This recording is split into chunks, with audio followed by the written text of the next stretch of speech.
Hey, how's it going? Preps here, and welcome back to another Marvel Strike Force video. And in this video, I'm going to be going over my top 10 tips for new and mid-game players. But before we get started, I just wanted to say a quick thanks for all of the support so far. We're building a solid little community here. So if you're new to the channel, or if you haven't subscribed yet, you enjoy the content, give it a go. It really helps the channel out.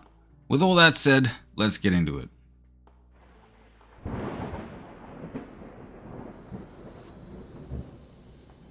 Alright, starting off with tip number 1, and it's a very basic one, but one I need to get out of the way as it's one of the most important pieces of advice I could give to a new or mid-game player, and that's to build your raid teams. Yep, I harp on about it all the time, but there's a good reason for that. Raids are one of the most important game modes in the game, and that's because you'll be doing them every single day. So, the sooner you're able to participate in the highest level of raids, the sooner you'll be raking in that sweet raid loot every single day.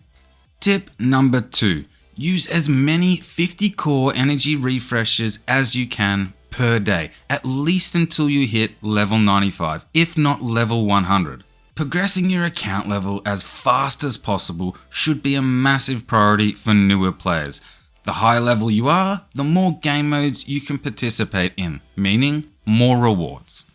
Up next, tip number 3. Make use of the Marvel Strike Force website. Now, most players go onto the website every single day to collect their free claims and milestone rewards, but what I want to touch on quickly is the Dark Dimension Planner. This planner allows you to select the characters you want to take into the different Dark Dimensions and plan their gear accordingly.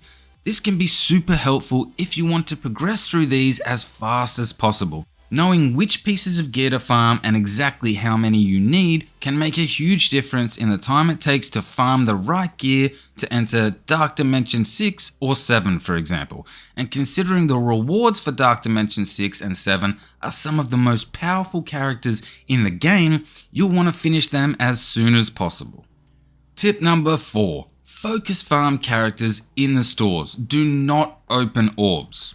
This is a common mistake I see from new players, and the reasoning I usually hear is that it's cheaper to open orbs rather than focus farming characters, and it also unlocks more characters.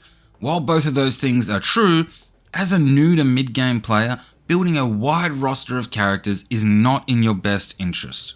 I'll use the Blitz store as an example. Currently, there are only a few characters that I would consider important in the Blitz store, and that's the raid characters and characters required to unlock a legendary.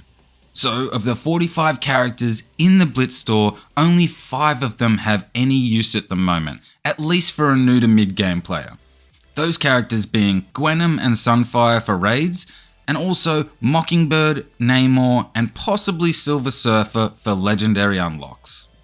It's far more beneficial to have those characters at 5 to 7 stars than every character in the Blitz store at 3 to 4 stars. I know this is a bit of a controversial one, but it's one I stand by. It's the method I've used for every one of my accounts and I've never regretted it. But what do you reckon? Is it better to open orbs and gain a bunch of shards for useless characters, or spend a bit extra and focus farm your raid teams to be as strong as possible as fast as possible? Let me know in the comments below. Okay, moving on to tip number 5, and it's another controversial one, and that is to never open Elite 7 Red Star orbs. You should exchange them for diamonds. Now, I actually thought this was such an important tip for mid-game players that I made a video entirely dedicated to this tip, but I got more dislikes on that video than any other video I've made in the past, by far. This had me a little confused, and so I thought on it a little bit, and the only conclusion I could come to is that these 6 people are morons. I know, that's kinda rough, but let me explain. As a newer player, obtaining diamonds is incredibly hard, but obtaining gold promotion credits really isn't. And if you're an efficient player, you should have a stockpile of gold promotion credits. So if you save your Elite 6s to open up for new characters, which is what I do, then you only need to buy the 7th Red Star from the store, thus saving your Elite 7s to be exchanged for diamonds. As you can see, I have a stockpile of around 5,000 gold promotion credits. That's over 30 characters to 7 red stars, whereas I only have 450 silver diamond credits, and I'm incredibly stingy with how I spend them. So, obtaining 7 red stars for characters really isn't an issue, and if it's not an issue, then why would I waste my Elite 7s to get 7 red stars on a random character? It just doesn't make any sense. But once again, what do you think? If someone can convince me in the comments below that I'm wrong, I'll eat my words and I'll give you a shout out in the next video. But this is another tip that I stand by. For now. Tip number 6. Buy up all of the blue ISO in the store every reset. Now, in the very early stages of the game, this might not be possible, but eventually you will get to a stage where you have enough ions to buy every item in the store every reset. Scopely has done an amazing job handing out blue ions to new and mid-game players to help them catch up a bit, and in the last few events, they've been handing them out like candy, which is great.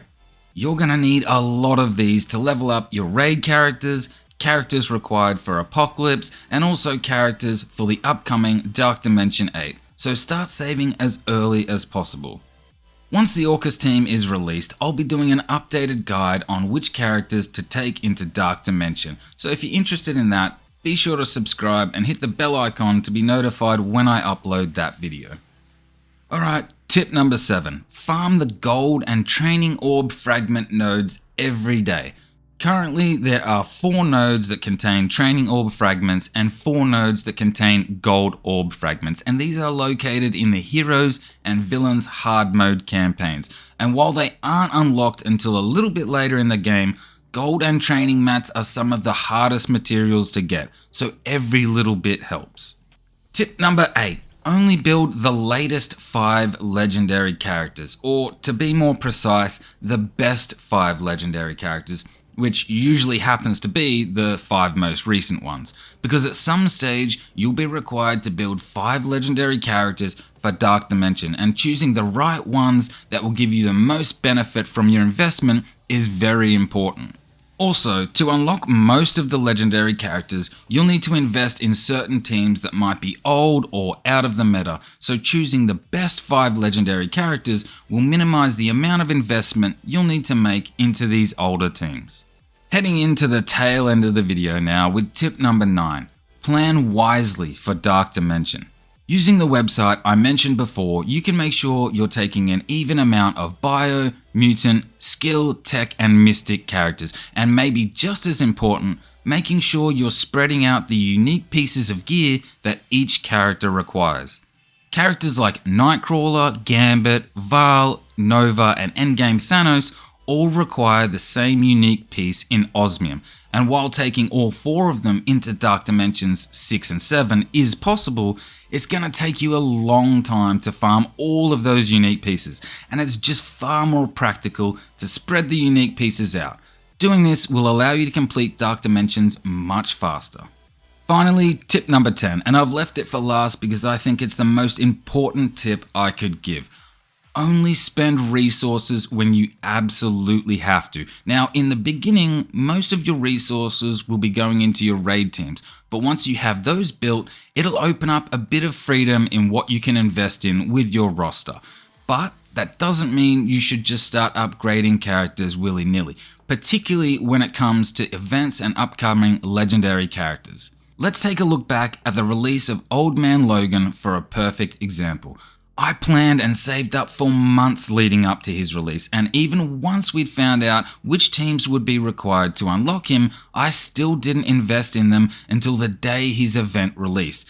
And that turned out to be one of the smartest or luckiest decisions I've made in this game, because as it turned out, we were able to unlock Old Man Logan using just one team. So I ended up saving over 7,000 L4 training materials and over 70 million gold, just by being patient, not to mention all of the ability materials and ISO 8. All of those resources that I now get to spend on upcoming characters. Remember, just because you can, doesn't mean you should. Alright, well I think that just about does it. That's all the tips for today's video. If you found the information useful, give the video a thumbs up and share it with your alliance. As always, thanks for watching, and I'll see you in the next one.